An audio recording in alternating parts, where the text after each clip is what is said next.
Hey, this is Chris. How you doing? I got a little, like a backup battery type thingy. I don't know what you call it, a power station or whatever. It's called a Yeti 400. Excuse me. Just thought I'd do a quick review. I did one at the house, and it wasn't very good. It was just a static image of the thing showing how all the little ports worked and how you had to hit the buttons right to make it work, and blah blah blah. But I think as far as the piece of equipment itself goes, it works as advertised. It's got a couple AC plugs, it's got a couple USB ports, it's got a like a car type adapter socket in it, and it's got a couple other 12 volt connections. I don't think I've ever seen something like that before, but evidently something uses them. They're more like the plug you'd see on the back of a laptop than anything else. But anyway, it works fine. The only problem I've had with it is that the power supply broke sometime within the last year. We bought it about a year ago, and it stopped working, which is kind of disappointing because basically all it is a laptop power supply. I mean, that's about the size of it.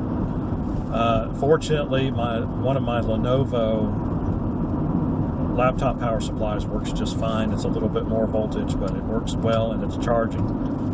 So it is nice, you get a little gauge on the front that tells you how much power is going in if you got it plugged in. It does have a, you can get solar panels for it. I don't know if those work very well or how much capacity they have. Look, it's starting to rain again. What a shocker.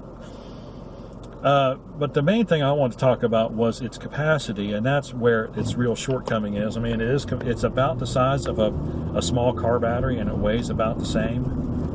Maybe not quite as heavy as a car battery, and so that gives you some idea of its capacity. And I think probably what it is basically is just a marine deep cycle battery shoved into the case with all the ports on the front. It's a good sturdy case. But the thing is that as the name might suggest, Yeti 400, its capacity is only 400 watts, which in the scheme of things is not very much at all. If you do your math, if you remember your electronic equations, volts times amps equals watts. And so whatever you're plugging into this thing, you've got to understand you've only got 400 watts of power. And so, people have always told me, well, think of electricity like water. Well, okay, you've got 400 watts worth of water. In other words, you've got a volume of water, and if you poke a hole in the side of the container, the amps is the volume of the water flowing out, and the volts is how much pressure it's under as it's going out. And so, two things can wear out, can take up your watts very quickly. Either a lot of volume, or in other words, a lot of amperage, or a high pressure, or a lot of voltage. And so, you have to keep your eye. My goodness, I am so sick of rain. I thought we were out of it for a while. We are not. So the thing is, if you are going to use this device to charge anything that's USB chargeable, it's going to work really well. You're going to have a lot of recharges on like a cell phone, or smartphone. Not quite as many on a tablet because tablet batteries are bigger, and of course they use power more quickly. But it's really just the recharge aspect we're thinking about. And so you're going to get quite a few charges on your smartphone and your tablet. You're going to get the most on your smartphone. You're probably going to get about 3/4 as many on a tablet.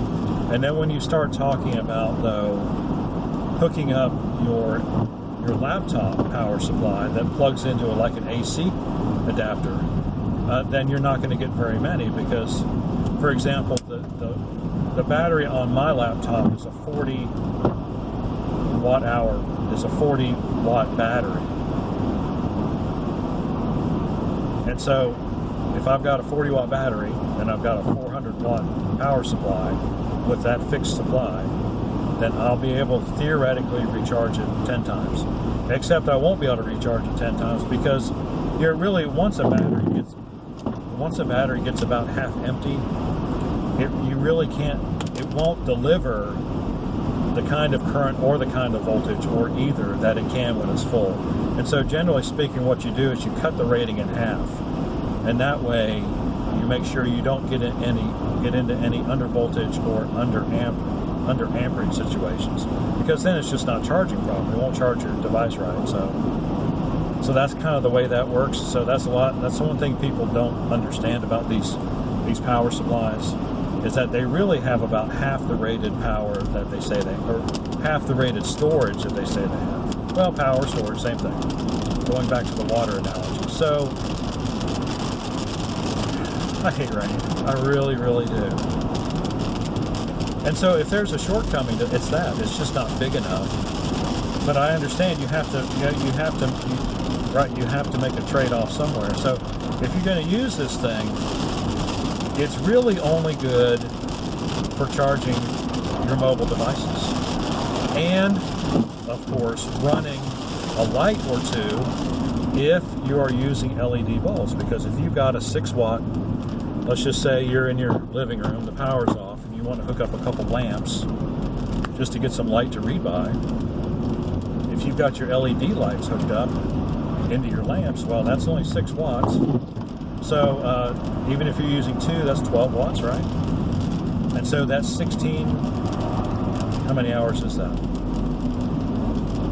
12 watts an hour into 200 watts. That's about 15 hours of light. So you've got enough light for all night, and probably enough to charge up your mobile devices too, all night long. So, you just want to keep the light on just to be able to see by, just to have a sense of normalcy while the power's out. Now you can run a fan. I found out that we hooked up our fan to it, and that's where the little LED, it's not LED, it's whatever that other kind is called, the older version of it. It's not LED, LCD. That was called, no, I think it is liquid crystal display. It showed our fan was drawing 56 watts, and so you've got 4 hours of fan power, so you can have a little bit of comfort while you're trying to sleep. And then, of course, if the power's out, you can always hook up an inverter to it and recharge it. And I've got a 400-watt inverter, too. So I can hook that up and get it charged up in about, I don't know how long it would take to charge up, but we'll have to try that out sometime. Anyway, all of a sudden, the sky's opened up again, and I'm going to have to pay attention to what I'm doing. So anyway, I'll give you a link. You can go on Amazon, though. Yeti 400, Y-E-T-I 400. There's another title to it, too. I'll put it in the link below. You can see if it's something you might be interested in. It's rather pricey, but it does take a lot. The good thing about it is it takes a lot of the guesswork about what you're doing, how much you're charging, how much capacity you have left. I mean, anybody can get a deep cycle battery and inverter make it work. But do you know how much is left in the battery, how much you're putting in, how much you're taking out? That's kind of important. I don't know if it's worth that kind of money to know that information. But anyway, I'm really depressed again. Any questions or comments, leave in the section below. Like and subscribe. We appreciate when you do. We're going to gather the animals 2 by 2 now, because I'm pretty sure Noah's going to be pulling up anytime. We'll see you on the next one.